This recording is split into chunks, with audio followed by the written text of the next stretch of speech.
Shalom and welcome to Temple Talk. This is Yitzchak Reuven here in Jerusalem, Israel, the Temple Institute.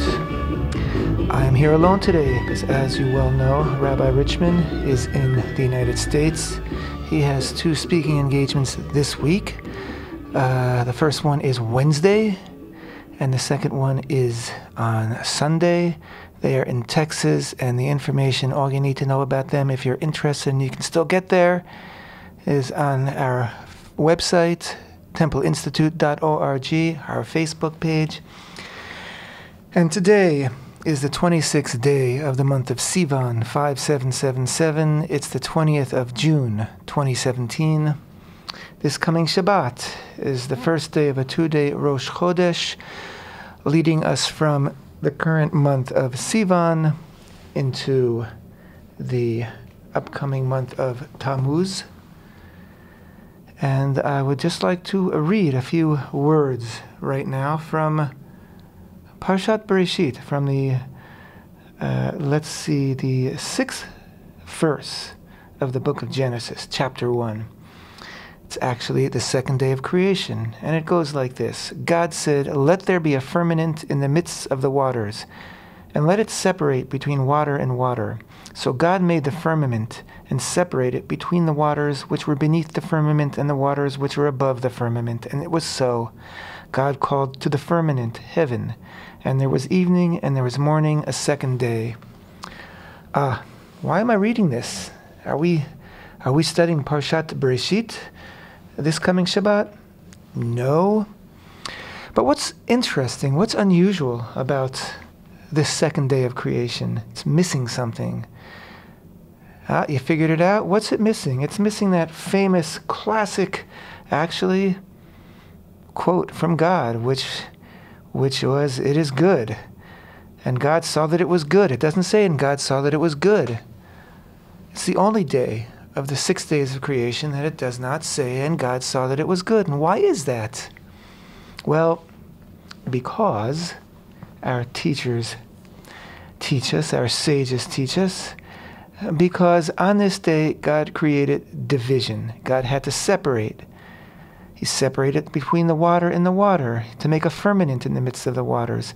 And even though separation was a necessary aspect of creation, and in fact it's a very prominent aspect of creation, because God had to separate and to individuate and to pull apart all sorts of things in order to create the world that we recognize and live in today. Still, division and separation is not the ideal, because we're all for unity. And with this introduction, we will be learning about this week's Parsha, which is Korach. Parshat Korach from the book of Numbers. And Parshat Korach is all about division. It's all about lack of unity.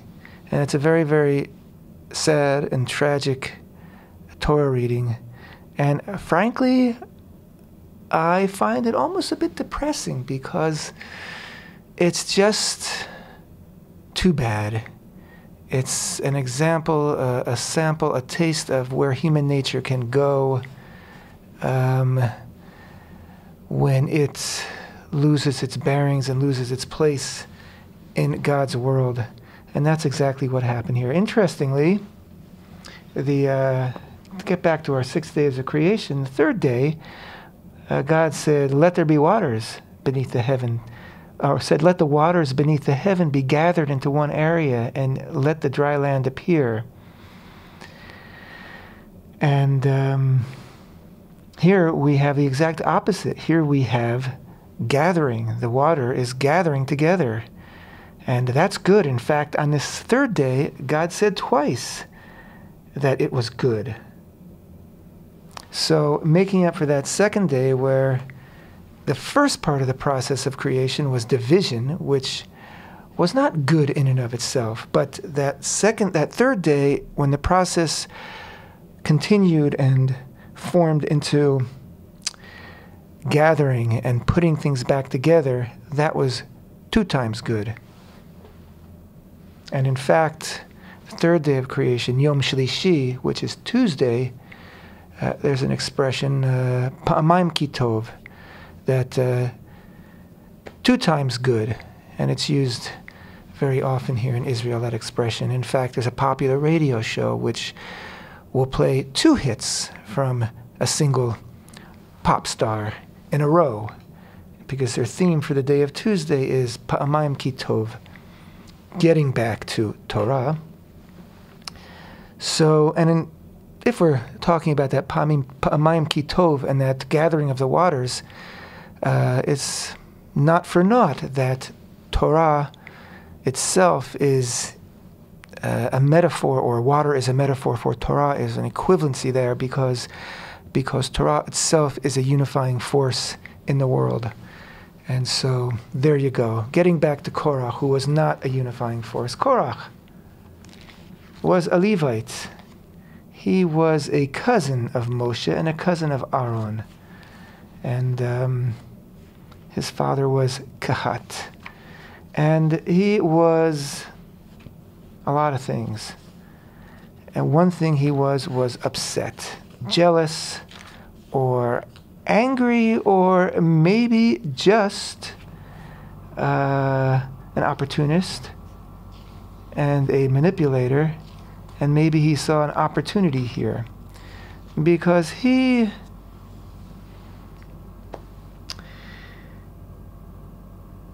saw that things were not going so great for Moshe. Right? We're in the desert here, and we've already begun to read about some of the pitfalls, some of the less fortunate incidents and occurrences which took place in the desert. And of course, we just finished reading Parshat Shlach, which is all about the spies, which is the worst and the most serious of all the unfortunate incidents which took place in the desert. This particular incident, the sending of the spies and the evil report that they brought back, condemned or prolongated the stay of the Israelites in the desert from 1 year, which was their expected itinerary before they would land in the land of Israel, to a total of 40 years. So there's a lot of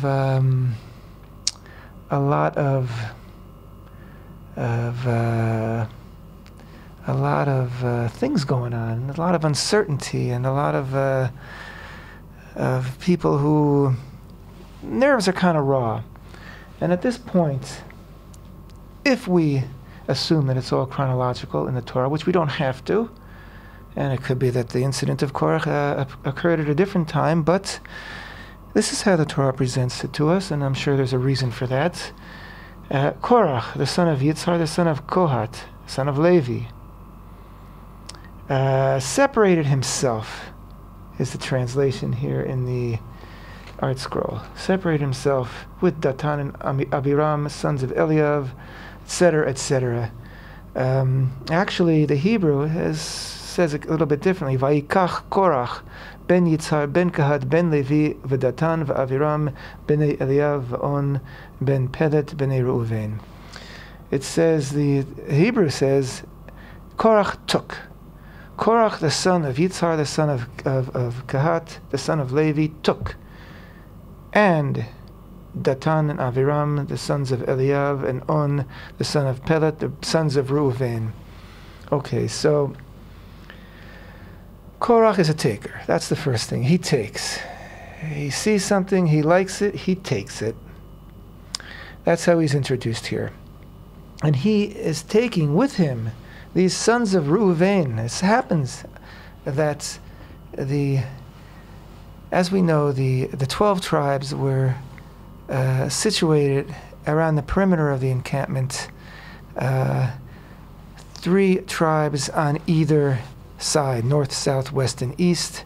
And inside those 12 tribes were the families of the Levites, who themselves are encamped around the Mishkan, the tabernacle. This is how Israel traveled through the wilderness for 40 years. And it happened that the flank the same flank that Korach was situated on, was the same flank that the tribe of Reuven was situated on.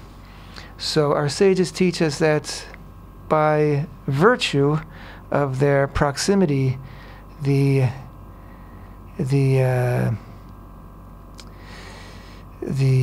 disease of conceit, which consumed Korach, also spread to Reuven. However, there was something that Korach could sell to Reuven. Korach, as we'll see, approaches Moshe and Aaron and says, what made you guys so special? Why are you guys more holy than the rest of us? Who said so? We're all holy. Didn't we all stand at Sinai and hear God's voice? And aren't we all equal? What makes you holier than anyone else? And why does Aaron and his sons have the kuhuna? Why are they the kohanim? Why are they the priests? Why not me? I want to be a priest. And I want my sons to be priests. And of course, this would appeal perhaps to Reuven, because at one time, the firstborn of the family would become the priests. And before that priesthood was given to the Levites. And of course, Reuven was the firstborn of Yaakov, the firstborn of Jacob. So maybe they said, hey, wait a minute, you know what? If he's going to go for it, why shouldn't we go for it? So they weren't really united. Reuven, the sons of Reuven and Korach, but because they both wanted to kahuna for themselves, perhaps, but I guess they were willing to form a coalition for the purpose of dislodging Moshe and Aaron from their positions. So the fact of the matter is that Moshe and Aaron never said they were holier than anybody else. In fact, Moshe, unlike Korach, never asked for anything. He didn't ask to be appointed by God to take Israel out of Egypt. In fact, as we recall, he actually argued with God and desperately asked God to find someone else. Who am I? I can't speak well. What do you want from me? They're not going to believe me. And in fact, because he was so persistent in his objections, God said, you know what? You're afraid that you're not going to be able to speak well in front of Pharaoh. Here's your brother Aaron. He can do the speaking, and together you two brothers will lead Israel out of Egypt, with exactly what they did. And of course, God then appointed Aaron to be the Kohen Gadol, the high priest, and Aaron's sons to follow in the priesthood.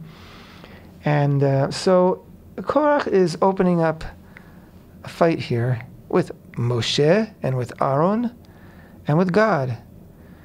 Because either he's saying to Moshe that you're making it all up, you're a liar, that God never told you this and God never told you that, or he's saying to God, you got it all wrong, God.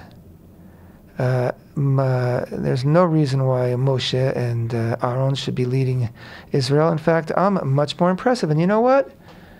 In many ways, Korach was much more impressive than either Aaron or Moshe. Korach was fabulously wealthy, our sages tell us. He was a very good speaker. I mean, he came to Moshe with all sorts of polemics and all sorts of arguments. They say that he and his 250 followers who he brought with him approached Moshe with all wearing clothes completely made out of techelet, out of the blue dyed thread, which we just read about at the end of Parshat Shlach, which everyone is supposed to have at the corners of their garments, a blue thread, along with their white threads. But Korach and his 250 cohorts approached Moshe wearing solid garments of solid blue, saying, well, if one thread can remind us of the entire Torah, then what about a garment of solid blue? That's pretty cool, isn't it? What do you say about it? Do we still need to have a blue thread at the corner, or will this do it, Moshe? And he came up with other questions. He said, if you have a house and it's filled with Sifrei Torah, with Torah scrolls, do you still need a mezuzah? to guard that house, a mezuzah on the door. This mezuzah contains a parchment with a section from the Torah. So one section of the Torah is going to guard over all these Sifrei Torah, all these Torah scrolls. Why can't a Torah scroll guard over itself? So he was mocking Moshe. He was mocking the commandments that Moshe received from God. Okay, the first thing that Moshe did was he said, well, okay, you got a problem with me? Bring it on. But Aaron, what do you want from him? Leave him out of it. And then Moshe went to work. He challenged Korach and his cohorts to a showdown. He said, you know what? You guys are so great. And you are great. I started to say Korach was wealthy. Korach was a good speaker. Korach, they said, was very knowledgeable. He knew so many things, and he could think fast. And, you know, you want your kids to grow up to be like Korach, it would seem, at this point. So Moshe said, okay, you know what, tomorrow, well, let God decide. You don't like me. You think I took this upon myself out of greed. You think I gave it to my brother as some kind of act of nepotism, even though it was God who told me to give the priesthood to Aaron. You think all these things, then tomorrow let's wake up early and let's have a showdown. Everybody will bring their incense pan, and you'll all make your own incense, and we'll see which one, and Aaron will make his own incense, and we'll see which incense God accepts. Wow, this is indeed a challenge, and you think about it, it kind of hit home, because it was incense pans that Aaron's own two sons brought, Nadav and Avihu, on the first day of the dedication of the tabernacle, which we read about at the beginning of the book of Leviticus, which cost them their lives. So this is a serious thing. If you bring incense that's not made properly, and we've been warned. It's not that it was out of warning. We've been warned. You bring incense not prepared properly, and you're not the person to bring it, then your days are numbered. And this is exactly what happened. Korach and his cohorts met the next morning with Aaron. They all made their own incense and presented it before Hashem, before God, and God chose the incense of Aaron. This wasn't Moshe. This wasn't a sleight of hand here. This wasn't somebody say so. This was a test, a real live test that everybody agreed to. And following the test, well, what are you going to do now? You have 251, including Korach, disgruntled and dishonored rebels, protesters, who have just been shown that for all their talk and all their logic and all their fancy explanations and polemics, that God didn't want their incense. So Moshe said this. And now I'm going to quote from Numbers chapter 16, verse 28. Moshe said, "Through this shall you know that Hashem sent me to perform all these acts, that it was not from my heart." Right? You're going to know now that it was Hashem who appointed me to do these things. I didn't choose these things. If these die like the death of all men and the destiny of all men who is visited upon them, then it is not Hashem who has sent me. So he said, these 251 people, if they die a natural death, well, then it's going to be a sign that God didn't choose me to lead the nation against my will, but that, like that almost as if their claim is correct, that it's all just some kind of machination. But if Hashem will create a phenomenon, and the earth opens its mouth and swallows them all, and all that is theirs, all their possessions, and they will descend alive to the pit, then you shall know that these men have provoked Hashem. Very interesting, if you ask me, because this was Moshe's idea. God didn't say, it doesn't say, and God said to Moshe, tell this to Korach and his 250 followers. No, Moshe says, I'm going to prove to you now that this is all God's doing and all God's choice by making a challenge. Moshe said, this is what's going to happen. And if I'm right, then God is going to listen to me, as it were, and open up the earth and swallow you all up. This is reminiscent of another challenge to God's authority, if you recall, that happened many, many centuries later, and that's the challenge of the Baal during the days of Elijah, the prophet. Remember Elijah? And he gathered all the prophets of Baal at the foot of Mount Carmel, and he said, let's all make an offering to God, and if God likes your offerings, then fire will come down from heaven and consume your offerings. And if God likes my offering, then fire will come down from heaven and consume my offering. Elijah didn't consult with God. He didn't make a plan with God and said, what do you say? Let's do this, okay? Let's. Are you with me? Are you on board? No. He made a challenge to God, as it were, to make a very decisive move here to make it clear to all the other people, right? He didn't need to make it clear to Korach and his 250 followers anymore. They got the point. They lost the contest. But he wanted to make it clear to everybody that this is what happens when you, not when you doubt Moshe, not when you confront Moshe, not when you argue with Moshe, no, but when you question God's authority, God's will, when you question God's presence among the nation, within the nation, and God's presence in the world, then there's a price to pay. And so Moshe basically says on the spot here, without any preparation, without any rehearsal, if this is true, if God is with me, and if God agrees that you have no place in the world, guys, and then this is what's going to happen. And by golly, this is what happened immediately. A flame came forth from Hashem and consumed the 250 men who were offering the incense. They got two forms of punishment, really. One was that the earth did swallow them up, swallow up Korach and his followers, and the 250 men who some say were from the tribe of Reuven were consumed by God's flame. And they say that Korach, who really was part of the conspiracy between both groups, was actually burnt and descended into the pit. And they were swallowed up alive. Because here's the music. And thanks for being with me, and thanks for sticking with me, and stick with me some more, because we're going to continue about Korach and other things as we continue Temple Talk.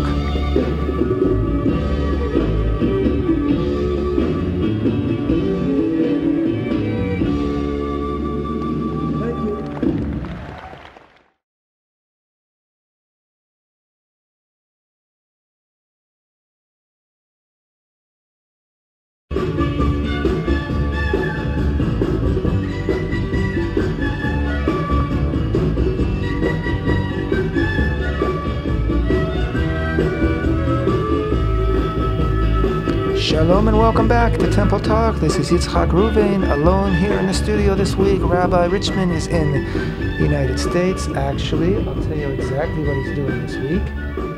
A moment here. Rabbi Richman is, let me refresh this page that I'm looking at. Rabbi Richman is speaking this week in the great state of Texas. He is speaking tomorrow night, Wednesday night, the 21st of June. He's speaking in, one moment, he's speaking in Abilene, Texas. And at 7 o'clock, 7 p.m. And on Sunday, the 25th, in the afternoon, he will be speaking in Lubbock, Texas. And all the information you need to have, including contact information if there's more information you need, can be found on our website, templeinstitute.org, and our Facebook page. And once again, if you have the opportunity to hear the rabbi, it's always a wonderful event. It's always a thrill to hear him. He always has something new that he pulls out of his hat that you haven't heard before, and it's a great experience. And you meet other people who have also made the trip, and you'll find that you have a lot of friends there. It's a good thing to do. That's Rabbi Richman in Texas this week. However, we are in Jerusalem, Israel, and it is the 26th of Sivan, 5777, the 20th of June, 2017. This Shabbat is Parashat Korach. We've been talking all about Korach, and this Shabbat is also the first day of a two-day Rosh Chodesh Tammuz, beginning on Shabbat and the second day on Sunday. Moving into the month of Tammuz, which of course is the month that the spies spent. Of the 40 days that they were in the land of Israel, they were the entire month of Tammuz, and then they returned on the 9th of Av, and if you add all that up, it comes out to 40 days, and it was their 40 days in the land of Israel, and the evil report that they reported on that resulted in the 40 years in the wilderness. That was the sentence, 40 years in the wilderness. As tough as that was, it wasn't like Korach's sentence of an eternity buried alive underground. And, you know, they say that to this day, if you go to where he's buried and you put your ear to the ground, you can hear him saying that Moshe tells the truth and the Torah is the truth. And basically, he is confessing that he had it all wrong. And that not only was Moshe honest and speaking the truth, but the Torah itself is true, because basically he was doubting the veracity of Torah, and he was also doubting the existence of God, really, because it was my way or the highway kind of thing. And he had no room in his universe for anybody but him. His ego was... it was even more far-reaching than his wealth was. Anyway, but I got to tell you, who would you rather have as your Kohen Gadol, as your high priest? Who would you rather have represent you before God and represent God before you in the Holy Temple? A person like Korach, who was all about himself, who, even though he had the gift of gab, he could speak well, he was eloquent, he was intelligent, he was articulate, he was knowledgeable, he was personable, he had charisma, he had all those things, right? Sounds very qualified. I mean, his CV is beautiful. Then you have Aaron, who is a sweet man. He's a wonderful, sweet man. But he doesn't always have something to say. For example, when his sons died, he was silent. He was humbled before Hashem. When the people came to him and said, this man Moshe is gone. He's gone. He hasn't returned yet. What are we going to do? And he said, give me your gold. And they fashioned from it the golden calf. Well, you know what? That was a horrible sin. What was Aaron's complicity there? But you know what? Aaron was a man of the people. He wasn't going to stand above them and say, you people really ought to be ashamed of yourselves. You just hold on just a minute here. No. Yeah, he was biding for time. He was hoping that people wouldn't return with their gold, because he was hoping that the people would covet their gold and not want to give it to him. However, he fell with the people. And because he fell with the people, he could stand in the Holy of Holies on Yom Kippur and ask for forgiveness for himself, for his family, and for the people, as it says in Torah. Korach couldn't do that. Korach is going to ask forgiveness for the people? You got to be kidding. He's going to represent the people before God? You got to be kidding. Korach's all about Korach. Aaron, as we know, we're told, be of the disciples of Aaron. Perkei Avot, the ethics of the fathers in the Talmud. Be of the disciples of Aaron, seeking peace and pursuing peace. That Aaron was a man of peace, and that's what he sought for in life. And Aaron, we're told, not only did he seek peace on a global level, on a between nations, but he sought peace between husbands and wives who were having difficult times. It said that he would mediate between husbands and wives and bring them back together. And in fact, as a result of his mediation, by far the greatest, most popular name of Israelite baby boys born in the wilderness was Aaron, named after him because of his great peacemaking efforts between husbands and wives. So you tell me, if you had a vote, who would you vote for your high priest? Korach or Aaron? I know who I'd vote for. And again, Korach was a man who sort of is represented by that second day of creation, a day of division, right? A day where God had to separate things in order to begin the process of creation, where Aaron is represented by that third day, the day where things are being brought back together, the day of the waters uniting and forming together, the waters that represent Torah, and the third day that said twice that God saw it was good. That's Aaron's day, I would say. And for sure, he's my vote to be my Kohen Gadol, my high priest.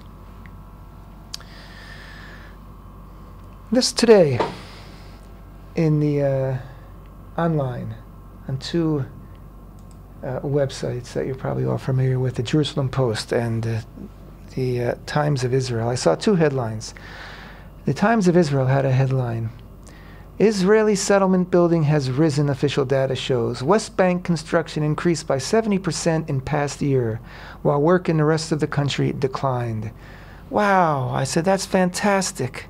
You know, everybody's complaining there's no building, there's a freeze. That's fantastic, 70%. Oh, I'm so gratified. And then I clicked on the Jerusalem Post news site, and it had a headline that said, settlement construction down 23% amid cries of freeze. Wait. Either it is increased by 70% or it's down by 23%. It can't be both. And, you know, I read both articles to see if there was some kind of fine print. No. I have no idea how these two news sources came to have completely different understandings of data. There was data that was released by the, I don't know what, the Central something, which releases data every few months. And based on that, these two news sources drew wildly contradictory understandings of the data. On the Arutz Sheva, the Israel news, national news, it actually agreed with the Jerusalem Post understanding, which a 23% decrease. Anyway, you know, there's real news, there's fake news, and then there's just, I don't know what this is. You know, how are you supposed to understand what's happening in your own backyard, let alone what's happening in the world, when there's such devastatingly different headlines based on information that is the same data that they're interpreting. I just have no idea. And speaking of news and data and all that other stuff, of course, we've been reporting throughout the past few weeks that, of course, the numbers of Jews going on the Temple Mount has been increasing, and this month, the month of Sivan, which is ending on Shabbat, actually, the first day of Rosh Chodesh, Shabbat, is the last day of the month of Sivan. So the first day of Tammuz is really the second day of Rosh Chodesh, and that's the Motzei Shabbat, Saturday night. And that's when also the Muslim month of Ramadan ends. And because of the Ramadan and the increased presence of Muslims on the Temple Mount during the month of Ramadan, the hours of Jews that Jews and other non-Muslims can go up on the Temple Mount during the month of Ramadan is decreased by an hour each day. Anyway, but despite all that, the numbers of Jews going up have been increasing. The police have been very, very very, very inviting and accommodating, and there were a couple of years in recent years where Jews were not allowed to go up the entire month, and then also until this year, Jews were not allowed to go up the final 10 days of Ramadan because there's an increased presence of Muslims on Ramadan on the Temple Mount, and that presence is actually encouraged by the government of Israel, which even brings in by bus Muslims from Judea and Samaria, and even on occasion Muslims from Gaza to go to the Temple Mount. Anyway, the good times all ended last Friday when at the close of the Friday afternoon Muslim prayer in the Temple Mount, which always attracts a very large crowd, 3 terrorists launched an attack on the Damascus gate up to the old city, sort of a 2-pronged attack, and as a young 23-year-old Border Patrol police woman went to stop the attack, she herself was stabbed from behind in her neck, died of her injuries. Hadass Malka was her name. And the following Sunday, the three terrorists were all eliminated by her fellow officers. The following Sunday, Jews are on the Mount in the morning as per usual, and again for the second Sunday in a row, Muslims holed up in the Al-Aqsa Mosque on the Temple Mount, began agitating, throwing stones, and crying Allah Akbar, etc., etc. A large contingent of police confronted them while still allowing the Jews to make the rounds around the Temple Mount. But the following day, Monday, yesterday, it was announced that the Mount will be closed to non-Muslims throughout till the end of the Ramadan, which ends, like I say, on a Saturday night. However, then there's 1 or 2 days of Al-Fitr, I think. It's a big feast, and probably no Jews will be allowed to go up until, I'm guessing, next Tuesday. So honestly, we give kudos to the police because they've been doing a very, very good job, and they've been the treatment that we who go up to the Temple Mount have been getting from the police has just changed 360 degrees in the past year, and it's unfortunate that they could not or chose not to continue to allow Jews up through the end of Ramadan. That would have been a very, very, very powerful and beautiful statement. But this is the reality, and hopefully next week we'll be able to get to go up again, and the numbers, I'm sure, will be strong, because really what's caused the change in the police attitude is the current Minister of Police, Gilad Erdan, and the current Police Commissioner, Roni Al-Sheikh, but also, first and foremost, the increasing number of Jews that go up to the Temple Mount. That's really what has made the difference. We can't be ignored, and we can't be stopped. And so we have to be accommodated, and something's got to give. And what gave first was the very belligerent attitude by the police toward Jews going up to the Temple Mount, which had existed for a number of years. That gave first, and the demands and protests of the Muslim Waqf and the Jordanian Parliament has also lost its standing to a degree. They're not being catered to like they once were, when they say, "Ooh, we don't want Jews up today, we don't want Jews up tomorrow, there's too many of this, there's too much of that." It's a much different situation, and again, it's because the numbers of Jews up on the Mount is increasing. So that's very good. You can't argue with that. I don't know. I don't see 2 headlines saying the percentage of Jews, number of Jews is up this much, the number of Jews is down that much. No, there's no arguing with the numbers, with the facts here, that the numbers compared to previous years are just through the roof, and there's been a steady increase over the past few years, but even compared to last year, the numbers this year are much, much higher. And that's the way it's got to go. I mean, the numbers in real terms are still very, very, very small, and we have to keep working to increase that, and people need to go up, and we are working every day to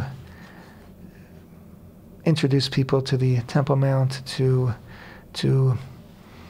educate people about the Temple Mount, and once they go up, they come down and they tell other people, and they want to bring other people up, because it is a place in this universe that was chosen by God, where His presence is felt very, very, very tangibly, and not because I'm saying so, because I have witnessed so many times being up in the Temple Mount and seeing people for the first time who are just so moved.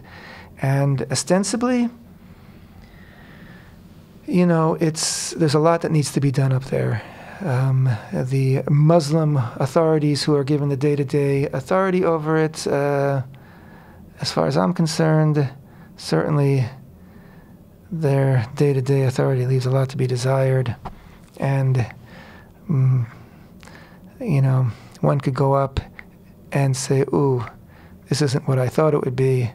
I'm just depressed now. But no, that doesn't happen. It doesn't happen, not because of what you're seeing in front of you per se, but because of that presence of God that is there, and all-powerful, and it just grabs people. There's no two ways about it.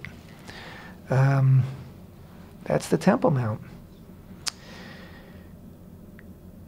Month of Tammuz coming up, we mentioned that a minute ago. And basically it begins a segue that goes through the month of Tammuz, which is really the toughest month of the year for me, I think for everybody.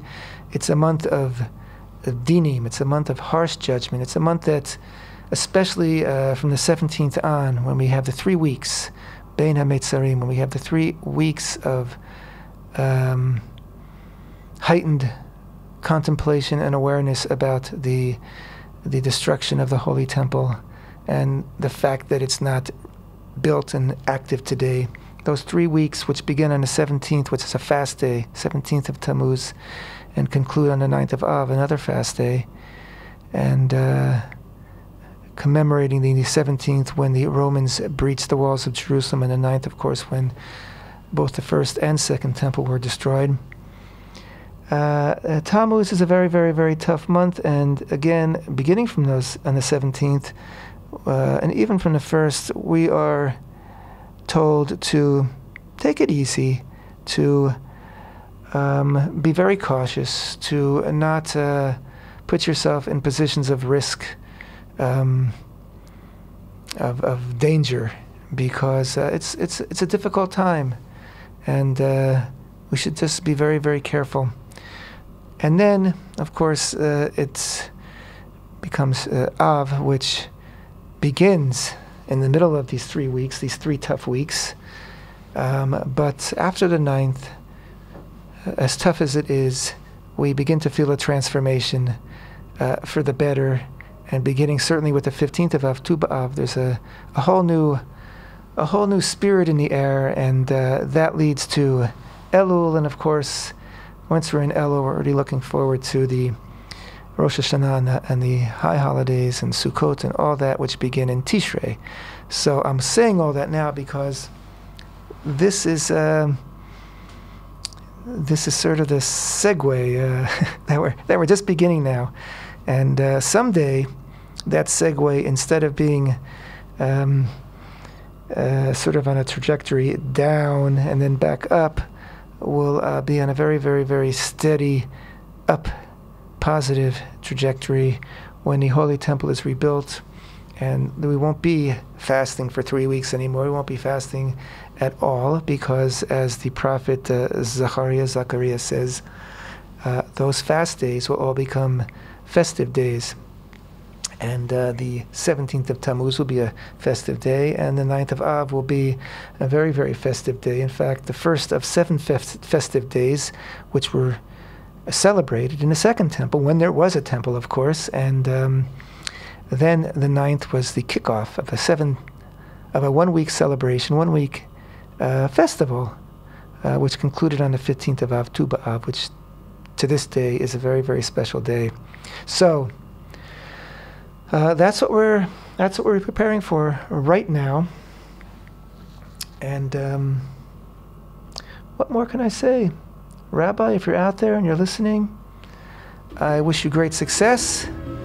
And I'm sure you will have great success, and we're looking forward to you being back here in the land of Israel ASAP. Thank you, everybody, for being with me today. It's been a pleasure, and I hope you join me again next week on Temple Talk. Thanks again, Temple Talk.